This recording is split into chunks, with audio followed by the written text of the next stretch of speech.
What's good, my people? Welcome back to the channel. If you're new, press that subscribe button. Now, Champions League round up, let's talk about some of the key points. It's only right we start off with the GOAT, Leo Andreas Messi. Benfica held PSG to a 1-1 draw, where for me, PSG disappointed. Felt like the defense weak. I feel like Gautier, who at the beginning of the season I was highly rating, with the style of play, the goals was pouring in. We've seen what's gone on between Neymar and Mbappe throughout the season, and you can see on the pitch their relationship just looks fake. But on the positive, the GOAT is back, Leo Andreas Messi, and breaking another record in the Champions League. His goal made it the 40th team that he scored against in the Champions League, which makes it the most in Champions League history. He was unbelievable, by far the best player. Dominant performance from him. Came off the last 10 minutes. Yesterday I was angry, saying how can Gautier take him off when they're drawing, but later on it was found out he actually asked the coach to take him off because he felt a little discomfort. But that was it, man. But yeah, brilliant performance by Messi. Another goal. 8 goals this season already for PSG, 8 assists as well, and on top of that he's also won Champions League Goal of the Week. In another game, you had Man City totally destroy Copenhagen 5-0, but the talk of the town was again the robot, the machine, Erling Haaland, scoring 2 goals coming off at half time. He was bound to do another hat-trick, but Pep had to save him. This guy right now, some people are calling him a tapping merchant, but at the end of the day, he's gone to Man City as their striker to score goals, and he's totally doing that. In fact, he's overdoing it. He's scoring too many goals. Everything he does turns to a goal. He doesn't even need to touch the ball a lot. City, by the way, are playing some of the best football I've seen them play in years, and they look 100% ready to win this Champions League. You got Jack Grealish on the positive as well, who's given, I think, 3 strong performances in a row, who got man of the match also yesterday. You got Alvarez, who's coming off the bench and scoring. You understand, everything is just flowing. Gundogan performing. Like Man City right now definitely look like clear favourites, but that guy Erling Haaland right now, this guy, the sky is the limit. He's got 28 goals in 22 appearances in the Champions League. That is unbelievable stat. But yeah, what a signing Haaland's been for Man City. In another game, you had Liverpool, who beat Rangers 2-0. Trent, who's been criticised all season for his defending, scored a sublime free kick. Mo Salah, who hasn't scored a lot of goals this season, scored a penalty. Liverpool started with basically all their forwards starting this game. The system looked good, but again, they played against Rangers. But the positives from it was, will Trent have his confidence back? Because obviously Liverpool playing my club, Arsenal, this weekend, and it will do Trent Arnold a lot of confidence. And Salah, even though it was a penalty, it will give him more confidence just to hit the back of the net. You understand? But yeah, man, Liverpool did what they had to do. In another game, you had Chelsea destroying AC Milan. You had another goal from Aubameyang, back-to-back games now. But the talk of the game was Reece James. Trent scored a sublime goal, you get me, the day before. Right now the talk is about who's going to be England's starting right back, but Reece James responded with an incredible performance, setting up Aubameyang's goal and himself scoring a brilliant goal. Chelsea right now look like they got their structure, they look comfortable, and yeah, it was a game that they needed to win, and they end up doing the job.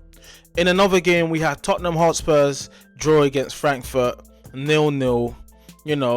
Another game where Spurs, again, I'm not seeing the chemistry with their front three. Son, who gave a hat-trick couple games back, is back to being the Son that we've seen at the beginning of the season.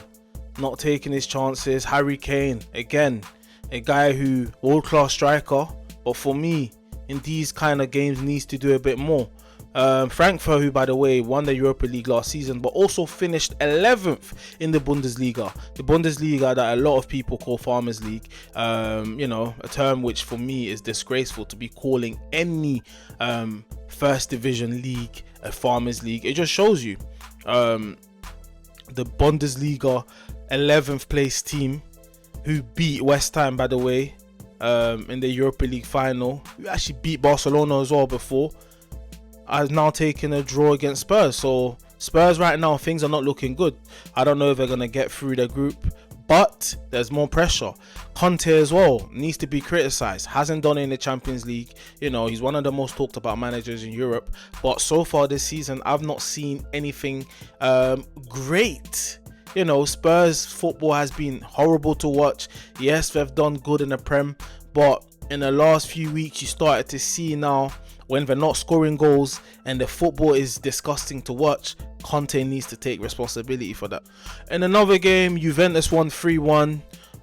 2 goals from Rabiot and a goal from Vlahovic. But the talk of the game was Angel Di Maria, one of the most underrated players in this generation. You know, ended up moving second in terms of all-time assists in the Champions League, only behind now Cristiano Ronaldo and just ahead of Lionel Messi. Look, between the three of them, their assist is there's like 5 or 6 assists different. So who knows who's going to end up with the most? I'm assuming probably Messi. But yeah, it's just we have to appreciate the greatness that some of the players have done. And I feel like Angel Di Maria, who has been an elite player, world-class player for so long, the only thing is he's never been the guy for his team when he's played for like the top teams.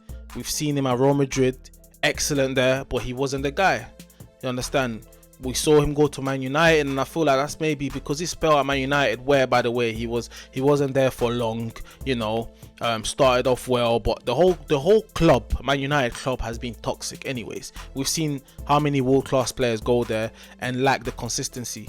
But I feel like some people might hold that against him. But look, what he's done at Real Madrid and he's done at PSG, and the way he started now at Juventus, you know, he's been a top player, 35 years old and still fit, still delivering for his club. But yeah, people need to put respect on his name. He's been one of the greatest wingers of this generation. But yeah, happy for him. A hat-trick of assists in that game. But yeah, big up Di Maria, man. In another game, Inter Milan, who beat Barcelona as well.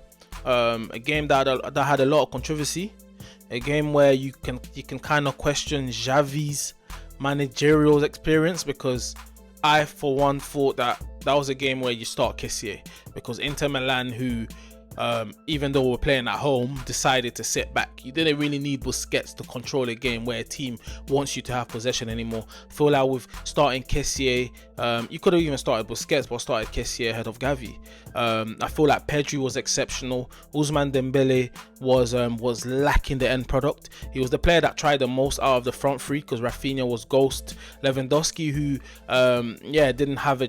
barely had any chances, but for me should have done more. Like I saw some of the fans in the comments try to say that, look, he couldn't have done nothing, like he's going against 5 defenders. But like I said, top players like that always have to find an answer, because Barcelona, the further they go in the competition, they are going to face elite sides that defend like that. You understand? So it's down to Lewandowski to figure out a way to get himself involved. And I felt like he was just ghost. Like I said, Dembele was wasteful with his end product. He did try, but wasteful, not good enough in that game. Pedri played very well. The defense that Xavi played, that defense cannot compete. I know there's a lot of injuries, but I still feel, why do you not start Balde and you start in Alonso? Like, that back four was just so slow. But yeah, Barcelona should have got a penalty. For some reason, VAR could not get the image to show that there was a handball. However, you know, Barca will be disappointed with that. But yeah, now Barca are basically 50-50 to go through, or to end up going to the Europa League again for the second year in a row, which tells me why they should do everything to get Messi back, even if it's, you know, 35-year-old Messi, still one of the best players in the world, and still much better than the players that Barcelona have currently. So yeah, if you can go back, give them 2 years, you know, and you can monitor his performance. If you can see he's finally slowing down, he doesn't have to start the game, but they needed creativity in that game, and I feel like if Messi was in that game, he would have found that creativity and unlocked that defense for Robert Lewandowski.